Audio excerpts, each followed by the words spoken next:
Hello दोस्तों, मेरा नाम मिसबा और आपका स्वागत है कोड डिमिस्टिफाइड पर। आज हम लीड कोड 75 का नेक्स्ट क्वेश्चन करेंगे जो कि है फाइंड पीक एलिमेंट। तो चलिए सबसे पहले इस क्वेश्चन को समझते हैं कि क्वेश्चन हमसे कह क्या रहा है। देखिए, इस क्वेश्चन में हमारे पास एक नम एरे दिया हुआ है, तो हमें इस एरे में पीक एलिमेंट का इंडेक्स रिटर्न करना है। ठीक है, जैसे मान लेते हैं हमारे पास ये एक माउंटेन है, यहाँ पर है 3, यहाँ पर है 5 और यहाँ पर है 7।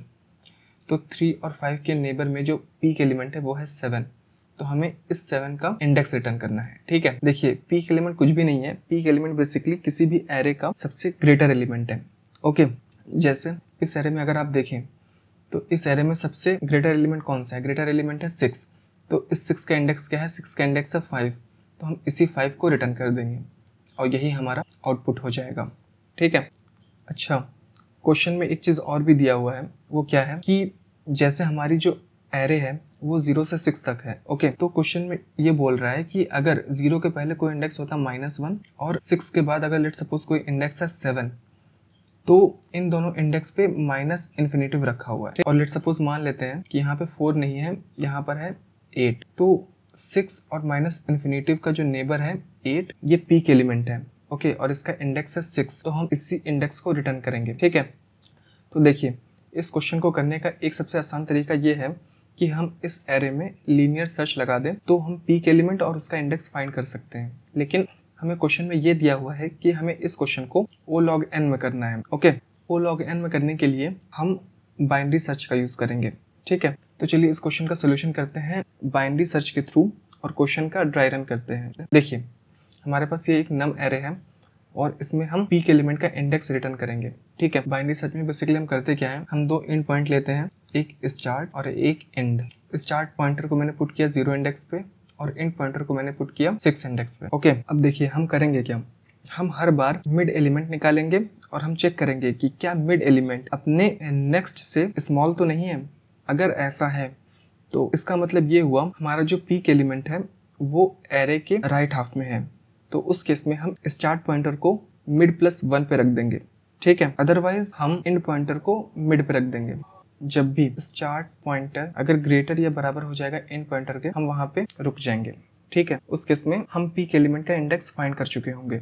ओके, देखिए सबसे पहले हम क्या करेंगे, सबसे पहले हम मिड पॉइंटर निकालेंगे। यहाँ पर हो जाएगा मिड इक्वल टू स्टार्ट का इंडेक्स प्लस एंड का index divided by 2, that is 0 plus 6, 0 plus 6 divided by 2, ये हो गया 3। ओके, अब हम क्या चेक करेंगे कि क्या मिड का एलिमेंट मिड के नेक्स्ट एलिमेंट से स्मॉल है। क्या चेक करेंगे कि अगर नम ऑफ मिड, मिड की वैल्यू कितनी है, मिड की वैल्यू है 3, तो क्या अगर नम ऑफ 3 लेस देन है, दैट इज स्मॉल है नम ऑफ 3 प्लस 1 के। नम ऑफ 3 पे बेसिकली क्या है, नम ऑफ 3 पर है 3, क्या ये लेस देन है नम ऑफ 4 से? अगर ऐसा है तो उस केस में हम स्टार्ट पॉइंटर को मिड प्लस 1 पे रख देंगे। ठीक है, तो यहाँ पर हो जाएगा start equal to mid plus 1। Mid की वैल्यू कितनी है 3, दैट इज 3 प्लस 1, ये हो जाएगा 4। तो हमने स्टार्ट पॉइंटर को यहाँ से रिमूव किया और यहाँ पे पुट कर दिया। ठीक है, अब हम नेक्स्ट एलिमेंट चेक करेंगे, हम फिर से मिड निकालेंगे। तो यहाँ पर हो जाएगा mid equal to 4 plus 6 divided by 2, ये हो जाएगा 5। अब हम चेक करेंगे क्या नम ऑफ 5 प्लस 1 से स्मॉल है। क्या नम ऑफ 5 स्मॉल है किससे? Num of mid plus 1, that is 5 plus 1 6 small है। नम ऑफ 5 पे वैल्यू क्या है, नम ऑफ 5 पे वैल्यू है 6, क्या लेस है किससे? 4 से? नहीं, ऐसा नहीं है। तो उस केस में हम एंड पॉइंटर को मिड पॉइंट पर रख देंगे। ठीक है, तो यहाँ पर हम हो जाएगा end equal to mid. Mid की वैल्यू कितनी है, मिड की वैल्यू है 5, तो हमने एंड पॉइंटर को यहाँ से हटाया और उसे पुट कर दिया 5th पॉइंटर पे। ठीक है, अब फिर से नेक्स्ट एलिमेंट चेक करते हैं, हम फिर से मिड निकालेंगे। तो यहाँ पर हो जाएगा mid equal to start plus end divided by 2, that is 4 plus 5 divided by 2, ये हो जाएगा 4। अब हम चेक करेंगे क्या नम ऑफ मिड की वैल्यू अपने नेक्स्ट एलिमेंट से स्मॉल तो नहीं है। तो यहाँ पर हो जाएगा नम ऑफ मिड, मिड की वैल्यू कितनी है 4, नम ऑफ 4 क्या लेस है नम ऑफ 4 प्लस 1 से। नम ऑफ 4 पे वैल्यू कितनी है, नम ऑफ 4 पे वैल्यू है 5, ये 5 क्या लेस है 4 plus 1, 4 plus 1 that is num of 5 की वैल्यू कितनी है, दैट इज 6, क्या 5 लेस देन 6 है? यस। अगर ऐसा है तो उस केस में हम स्टार्ट की वैल्यू को मिड प्लस 1 पे रखेंगे। मिड की वैल्यू कितनी है, मिड की वैल्यू है 4, दैट इज 4 प्लस 1, ये हो जाएगा 5। अब जो स्टार्ट इंडेक्स है वो पॉइंट करने लगा 5th इंडेक्स को, यहाँ पर है स्टार्ट। ओके, अब ध्यान से देखिए, स्टार्ट पॉइंट और एंड पॉइंट आपस में बराबर हो गए। जब भी स्टार्ट पॉइंट एंड पॉइंट के बराबर हो जाएगा तब हम लूप से बाहर आ जाएंगे सिंपली, और हम या तो स्टार्ट पॉइंट रिटर्न कर दें या एंड पॉइंट रिटर्न कर दें। ठीक है, यहाँ पर हम क्या रिटर्न करेंगे, हम रिटर्न करेंगे स्टार्ट पॉइंट। स्टार्ट पॉइंट कितना है? स्टार्ट पॉइंट की वैल्यू है 5, तो हम इसी 5th इंडेक्स को रिटर्न कर देंगे और यही हमारा आउटपुट हो जाएगा। ठीक है, तो आई होप आपको बेसिकली जो क्वेश्चन का ड्राई रन है वो समझ में आया होगा। तो चलिए हम इसे कोड करते हैं। इसका कोड सबसे आसान है। तो हम देखिए सबसे पहले क्या करेंगे, सबसे पहले हम 2 पॉइंटर लेंगे, स्टार्ट पॉइंटर और एंड पॉइंटर।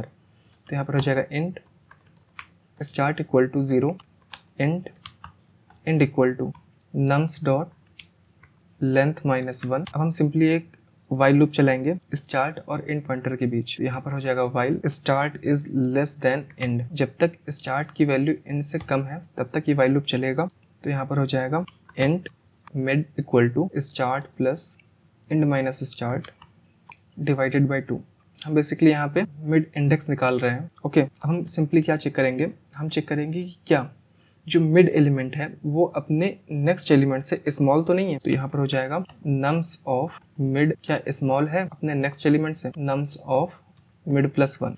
अगर नम ऑफ मिड स्मॉल है नम ऑफ मिड +1 से, तो उस केस में हम स्टार्ट की वैल्यू मिड +1 पे रख देंगे, स्टार्ट इक्वल टू मिड +1।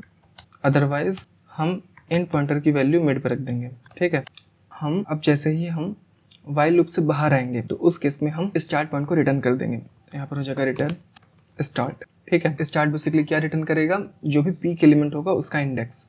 तो ये कोड बेसिकली हो गया है। अब हम इस कोड को एक बार रन करके देखते हैं। रन करने पर आप देख सकते हैं ये कोड प्रॉपर्ली रन हो रहा है। अब हम इसे एक बार सबमिट करके देखते हैं। सबमिट करने पर भी आप देख सकते हैं ये कोड प्रॉपर्ली सबमिट हो रहा है। तो आई होप आपको बेसिकली जो क्वेश्चन है और इसका जो सोल्यूशन है वो आपको समझ में आया होगा। अब मैं आपसे मिलता हूँ नेक्स्ट क्वेश्चन में। Thank you very much.